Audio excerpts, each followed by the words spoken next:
నమస్తే, welcome to Bharathi TV. నేను బాపయ్య.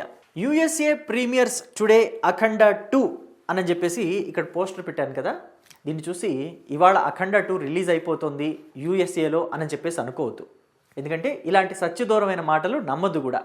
ఇలాగే చాలామంది యూట్యూబ్లోనో లేకపోతే సోషల్ మీడియాలోనో పోస్టర్ పెట్టేసి వీడియోలు చేసేస్తూ ఇవాళ రిలీజ్ అయిపోతుంది అని చెప్పేసి చెప్తూ ఉన్నారు. ఈ సినిమాకి సంబంధించి వివాదం నడుస్తుంది.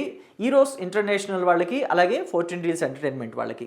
వాళ్ళు అమౌంట్ కడితేనే, 14 రీల్స్ ఎంటర్టైన్మెంట్స్ వాళ్ళు అమౌంట్ కడితేనే సినిమా రిలీజ్ చేసుకొని ఇస్తాము అని చెప్పేసి ఒక ఇంజెక్షన్ ఆర్డర్ తీసుకొచ్చారు. Such an amount, big amount అది. సో ఆ అమౌంట్ కడితేనే రిలీజ్ అవుతుంది అని చెప్పేసి వాళ్ళు కూర్చున్నారు. సో ఇలాంటి కష్టం, అంటే అఖండ 2కి ఇలాంటి కష్టం రావటం అనేది నిజంగా బాలయ్య బాబు అభిమానులు జీర్ణించుకోలేని అంశం. 50 ఏళ్ల సినీ కెరియర్, ఒక స్టార్ స్టేటస్, వాళ్ళ నాన్న ఒక ముఖ్యమంత్రి, మళ్ళీ పైగా ఆయన ఒక సీనియర్ ఆర్టిస్ట్ కూడా. తెలుగు సినిమా ఇండస్ట్రీకి ఒక పిల్లర్ లాగా నుంచున్న ఆర్టిస్ట్, ఆయన నిలబడిన ఆర్టిస్టు. మరి వాళ్ళ బావ చూస్తేనేమో ఇప్పటి సీఎం. అయినా కానీ సినిమాకి కష్టమైతే తప్పలేదు. అయితే ఒక గొప్ప విషయం ఏంటంటే బాలయ్య బాబు ఎక్కడా కూడా వాళ్ళ బావ అధికారాన్ని కానీ, వాళ్ళ అల్లుడు మినిస్టర్ కదా ఆయన అధికారాన్ని కానీ, తాను ఎమ్మెల్యే కదా తన అధికారాన్ని కానీ ఎక్కడా ఉపయోగించుకొని సినిమా రిలీజ్ చేయించుకునే పని చేయలేదు. యాజ్ పర్ ది ప్రాసెస్ ఎలా వెళ్ళాలో, ఈరోస్ ఇంటర్నేషనల్ వాళ్ళకి ఏం న్యాయం జరగాలో, ఏం భరోసా ఈ నిర్మాతల నుంచి వెళ్ళాలో అది యాజ్ పర్ ద ప్రాసెస్ వెళ్ళి అలాగనే రిలీజ్ అవ్వాలి అని చెప్పేసి ఆయన వెయిట్ చేస్తున్నారు. అది నిజంగా బాలయ్యలో గొప్పతనం అనే చెప్పుకోవాలి. సో కానీ అభిమానులు మాత్రం చాలా డిసప్పాయింట్మెంట్లో ఉన్నారు. అభిమానులకి యాంటీ ఫ్యాన్స్ నుంచి, బాలయ్య యాంటీ ఫ్యాన్స్ నుంచి ఎంత ట్రోలింగ్ ఎదురవుతుందంటే అంత ట్రోలింగ్ ఎదురవుతుంది. బాలయ్య సినిమా రిలీజ్ చేసుకోలేకపోయారా అని చెప్పేసి. ఎస్, నిజమే, బాలయ్య సినిమా రిలీజ్ చేసుకోలేకపోయారు. ఎందుకంటే నిజాయితీ గల వ్యక్తులకి కష్టాలు ఎక్కువే వస్తాయి కదా మరి. కాబట్టి బాలయ్య బాబుకి కష్టమే వచ్చింది. సో డెఫినెట్గా ఈ కష్టాలు అయితే కలకాలం ఉండవు. సినిమాకి సంబంధించిన ఏవైతే అడ్డంకులు ఉన్నాయో, ఆ హర్డిల్స్ ఉన్నాయో, ఆ హర్డిల్స్ అన్ని వాళ్ళు దాటుకుని ముందుకు వెళతారు. ఖచ్చితంగా సినిమా రిలీజ్ అవుతుంది. అయితే ఈ డిసెంబర్ 25కి రిలీజ్ అవ్వచ్చని, లేకపోతే సంక్రాంతికి రిలీజ్ అవ్వచ్చని కొంతమంది కొన్ని డేట్స్ వాళ్ళే అనౌన్స్ చేసేస్తున్నారు. ప్రొడ్యూసర్లు చెప్పకుండానే వాళ్ళే అనౌన్స్ చేసేస్తున్నారు. కానీ ప్రొడ్యూసర్స్ ముందుకొచ్చి సినిమా ఎప్పుడు రిలీజ్ అవ్వబోతోంది, దానికి సంబంధించిన అడ్డంకులు ఏమి ఉన్నాయో అవన్నీ తొలగేయలేదని చెప్పేసి చెప్తారు. అప్పటి వరకు వెయిట్ చేద్దాం.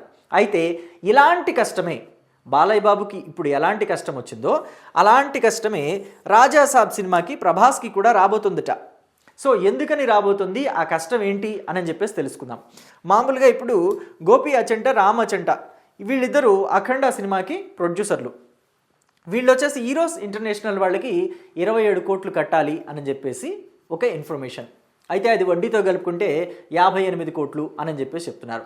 మొత్తానికి ఆ అమౌంట్ కడితే సినిమా రిలీజ్ చేసుకోవచ్చు. అలాంటి కష్టమే రాజాసాబ్ సినిమాకి వచ్చింది. Rajasaab cinema producer Vishwaprasad, TG Vishwaprasad అంటారు. ఆయనకి పీపుల్ మీడియా ఫ్యాక్టరీ అని చెప్పేసి ప్రొడక్షన్ కంపెనీ ఉంది. ఆ కంపెనీ నుంచే రాజాసాబ్ సినిమాని నిర్మిస్తున్నారు. సో ఈయనే విశ్వప్రసాద్, అది పీపుల్ మీడియా ఫ్యాక్టరీ. సో ఈ ప్రొడక్షన్ హౌస్లో రాజాసాబ్ సినిమాని నిర్మిస్తున్నారు. మారుతి డైరెక్షన్లో వస్తుంది. సుమారు 400 కోట్ల రూపాయల బడ్జెట్. డైరెక్టర్ మారుతి కెరియర్లోనే ఇది బిగ్గెస్ట్ బడ్జెట్ మూవీ అని చెప్పాలి. కానీ ప్రభాస్ విషయంలో తీసుకుంటే 400 కోట్లు అనేది పెద్ద అమౌంటే కాదు. Prabhas pan India star hero అయిపోయాడు, పాన్ ఇండియా లెవెల్ హీరో అయిపోయాడు.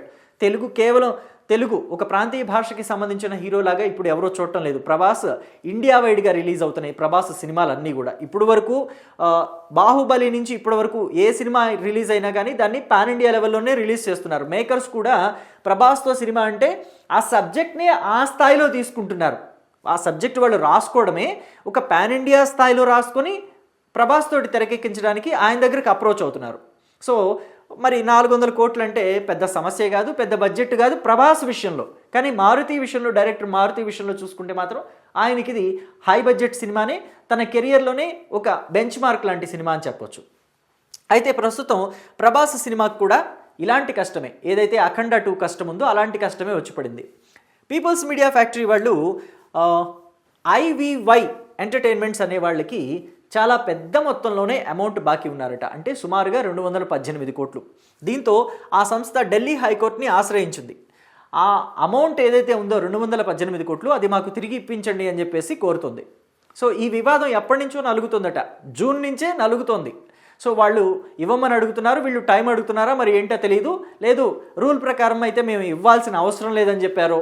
మొత్తానికి ఐవివై ఎంటర్టైన్మెంట్స్ అనే ఢిల్లీ బేస్డ్ కంపెనీ వీళ్ళు సినిమాల్ని తీసుకుని రిలీజ్ చేస్తూ ఉంటారు. మనకి ఇక్కడ మనం చూసాం కదా, అఖండ ఎలాగైతే అఖండాకి సంబంధించిన ఈ సినిమాని అఖండాని ఈరోస్ ఇంటర్నేషనల్ వాళ్ళు రిలీజ్ చేస్తూ ఉంటారు. అంటే అంతకుముందు వాళ్ళు బాలయ్య బాబు సినిమాని రిలీజ్ చేశారు. 14 రీల్స్ ఎంటర్టైన్మెంట్స్ వాళ్ళు తీసిన సినిమాలు అంటే ఆగడు, అలాగే వన్ నేనొక్కడినే, ఇలాంటి సినిమాలు రిలీజ్ చేశారు. సో అలాగే ప్రభాస్కి సంబంధించిన సినిమాలని తీసుకోవడంలో వీళ్ళు వచ్చినట్టున్నారు ఐవివై ఎంటర్టైన్మెంట్స్ వాళ్ళు. మరి వాళ్ళకి వీళ్ళకి ఎక్కడో ఫైనాన్షియల్గా కొంత క్లాష్ వచ్చింది.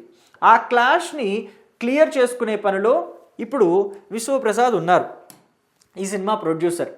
సో మరి ఎప్పటికీ క్లియర్ అవుతుంది ఏంటి అనేది మాత్రం ఇంకా అప్డేట్ అయితే రాలేదు. కానీ రాజాసాబ్ సినిమా కోసం మాత్రం ప్రభాస్ ఫ్యాన్స్ అంతా ఈగర్గా వెయిట్ చేస్తున్నారు. ఒకటి చెప్పాలంటే ఇక్కడ 50 ఏళ్ల కెరియర్ బాలకృష్ణది. ఒకవేళ ఇవాళ అఖండ సినిమా రిలీజ్ అయి ఉంటే నిన్న సినిమా రిలీజ్ అయి ఉంటే ఎలా ఉండేది? థియేటర్ల దగ్గర ఒక జాతర, ఒక పోనకాలు, ఒక తిరణాళ్ళ, ఇవన్నీ అక్కడే కనిపించేవి మనకి. ఎందుకంటే అఖండ సినిమా అనేది ఒక శివతత్వంతో, ఒక హిందూ తత్వంతో, అలాగే ఒక ఆధ్యాత్మికము, అలాగే ఇంకొక మనం చూసుకుంటే సనాతన ధర్మం, ఇలాంటి వాటి అన్నింటితోటి కూడా ముడిపడి ఉన్న సినిమా. పైగా వీటన్నిటికీ తోడు మదర్ సెంటిమెంట్ కూడా ఉంది. మరి బాలయ్య సెంటిమెంట్లో ఎలా పండిస్తాడు మనం చెప్పక్కర్లేదు. ఆల్రెడీ మనం భగవంత్ కేసరి సినిమాలో చూసాం మదర్ సెంటిమెంట్ని ఏ స్థాయిలో పండించారు. బాలకృష్ణ డైలాగులు చెప్పడంలోనూ, మాస్ డైలాగులు చెప్పడంలో తోపు తురుమే, కానీ మదర్ సెంటిమెంట్ లాంటి సెంటిమెంట్ సీన్లలో యాక్ట్ చేయడంలో కూడా బాలయ్యని కొట్టిన వాళ్ళు లేరు అని చెప్పడంలో కూడా ఎటువంటి సందేహం లేదు. అంటే ఇక మరి ప్రభాస్ సినిమాలకు కూడా ఆ స్థాయి ఎంటర్టైన్మెంట్, ఆ స్థాయి ఫ్యాన్ ఫాలోయింగ్ ఉంది. మరి ప్రభాస్ సినిమాకి కూడా ఇలాంటి కష్టం వస్తుంది అంటే మరి ప్రభాస్ సినిమాకి సంబంధించి పీపుల్ మీడియా ఫ్యాక్టరీ వాళ్ళు ఎలాంటి కేర్ తీసుకుంటారు? బాలకృష్ణ అభిమానులకు వచ్చిన కష్టం ప్రభాస్ అభిమానులకి రాకుండా చూసుకుంటారా లేదా అనేదే ఇక్కడ పెద్ద క్వశ్చన్ మార్క్. ఎందుకని అంటే ఇవాళ సినిమా రిలీజ్ అనగా వాయిదా పడిపోయింది అని అనుకోండి, ఆ అభిమానులు ఎంత డీలా పడిపోతారు. ఇప్పుడు మనం అఖండ సినిమాకి చూస్తూనే ఉన్నాం. అందుకనే నేను చెప్పాను, ఒకవేళ ఇవాళ సినిమా రిలీజ్ అయ్యి ఉంటే కనుక సినిమా థియేటర్ల దగ్గర ఏ వాతావరణం ఉండుండేది అని చెప్పేసి ఇప్పుడే చెప్పాను మీతోటి. సో అలా ఏ హీరో అభిమానుడు కూడా డిసప్పాయింట్ అవ్వకూడదు. కాబట్టి ఆ సినిమాకి సంబంధించి ఏవైతే ఫైనాన్షియల్ ఇష్యూస్ ఉంటాయో వాటన్నిటినీ ఆ ప్రొడ్యూసర్సు ఆ ఫైనాన్షియల్ వాళ్ళతోటి కానీ లేకపోతే ఆ ఫైనాన్స్ ఇచ్చిన వాళ్ళతో కానీ కూర్చుని సార్ట్అవుట్ చేసుకోవాలి. రిలీజ్ డేట్ ఇచ్చిన తర్వాత మాత్రం ఫ్యాన్స్ని డిసప్పాయింట్ చేయకూడదు.